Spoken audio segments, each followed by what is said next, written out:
सोचिए, एक ऐसा दरवाजा जिसके पीछे छुपा था 300 साल से भी ज्यादा इतिहास। एक ऐसी जगह जहां शाही शान भी थी और गुलामी का दर्द भी। और फिर वही जगह आजादी का सबसे बड़ा पहचान बन गया। ये है लाल किला। एक कहानी, एक जज्बा, एक देश का रूह। 17वीं सेंचुरी में मुगल बादशाह शाहजहां ने एक सपना देखा। एक ऐसा शहर जो दुनिया का सबसे खूबसूरत हो, जहां पर गली में शान हो, हर इमारत की एक कहानी हो। इसी सपने का नाम था शाहजहानाबाद, आज का पुरानी दिल्ली। और इस सपने का दिल था लाल किला। 1638 में इसका कंस्ट्रक्शन शुरू हुआ था। हजारों मजदूर, कलाकार और इंजीनियर्स ने मिलकर इसे बनाया था। 10 साल के मेहनत के बाद 1648 में यह तैयार हुआ था। इसके ऊंचे लाल दीवार लगभग 33 मीटर तक ऊंची है। दुश्मनों के लिए एक चैलेंज थी और अंदर का महल एक जन्नत जैसा। लाल किला का डिजाइन सिर्फ खूबसूरती नहीं था, बल्कि इंटेलिजेंसी का एग्जाम्पल है। ये पर्सियान, टिम्पुरिड और इंडियन स्टाइल का परफेक्ट ब्लेंड है।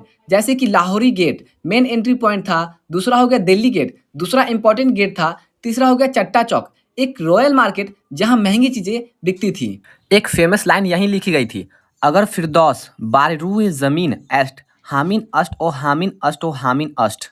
इसका मतलब था, अगर जमीन पर कहीं स्वर्ग है तो यही है, यही है और यही है। और यहाँ एक और चीज थी जो दुनिया में काफी ज्यादा फेमस था, पीकॉक थ्रोन, मयूर सिंहासन। ये इतना कीमती था कि बाद में इसे लूट लिया गया। लाल किला के अंदर सिर्फ राजनीति नहीं थी, एक लग्जरियस लाइफ था। जैसे कि रंग महल जहाँ रानियां रहती थी, दूसरा हो गया खास महल जहाँ पे बादशाह अपना पर्सनल रूम था, तीसरा हो गया मोटी मस्जिद जहाँ पे एक छोटी सी और काफ़ी ज़्यादा खूबसूरत मस्जिद थी। यहाँ पानी के लिए एक स्पेशल सिस्टम था, नहरे बेहिश्त यानी जन्नत की नदी। ये महल के अंदर से बहती थी, ठंडक और सुकून देती थी। ये सब देखकर लगता था जैसे कि सच में ये स्वर्ग है। लेकिन हर कहानी में एक टर्निंग पॉइंट होता है। 1707 के बाद मुगल अंपायर धीरे धीरे कमज़ोर होने लगा और फिर आया 1739। नादिर शाह ने दिल्ली पर हमला किया और लाल किला को लूट लिया। पीकॉक थ्रोन को अनेक खजाने ले गए। ये मुगल शान के पतन की शुरुआत थी। समय बदला और आई 1857 की क्रांति, इंडिया की पहली आज़ादी की लड़ाई। इस वक्त लास्ट मुगल एम्पायर बहादुर शाह जाफर लाल किला में थे।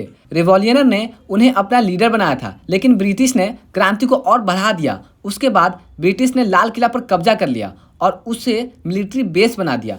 कई सुंदर बिल्डिंग्स तोड़ दी गई और लाल किला असली रूप बदल गया। फिर आता है आज़ादी की सुबह, 15 अगस्त 1947 में।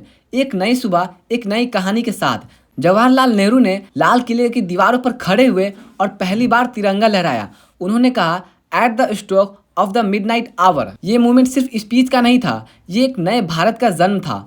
तब से हर साल यहीं से प्रधानमंत्री अपने देश को संबोधित करते हैं। आज का लाल किला टूरिस्ट स्पॉट नहीं है, एक इमोशन है। 2007 में ये UNESCO वर्ल्ड हेरिटेज साइट बनाया गया था। यहाँ रोज हजारों लोग आते हैं हिस्टोरी को फील करने के लिए। शाम को लाइट एंड साउंड शो होता है, जहाँ आवाज़ और रोशनी के साथ इसके पूरा इतिहास जिंदा हो जाता है। लाल किला का ओरिजिनल नाम किला मुबारक था। इसका एरिया लगभग 254 एकड़ में है। इसके अंदर पहले 3000 से ज़्यादा लोग रहते थे। ब्रिटिश ने 80% से ज़्यादा स्ट्रक्चर डिस्ट्रॉय कर दिया था, मतलब तोड़ दिया ब्रिटिश लोगों ने। लाल किला सिर्फ एक मूवमेंट नहीं है, ये एक सफ़र है, शान से संघर्ष तक और फिर जीत तक। ये हमें याद दिलाता है कि वक्त बदलता है, लेकिन इतिहास हमेशा जिंदा रहता है। अगर आप कभी दिल्ली जाओ तो इसके सामने खड़े होकर एक पल के लिए आंखें बंद करना और महसूस करना वो आवाज़, वो कहानी, वो इतिहास। ये था लाल किला, एक कहानी जो कभी पुरानी नहीं होती, बस और गहरी होती जाती है।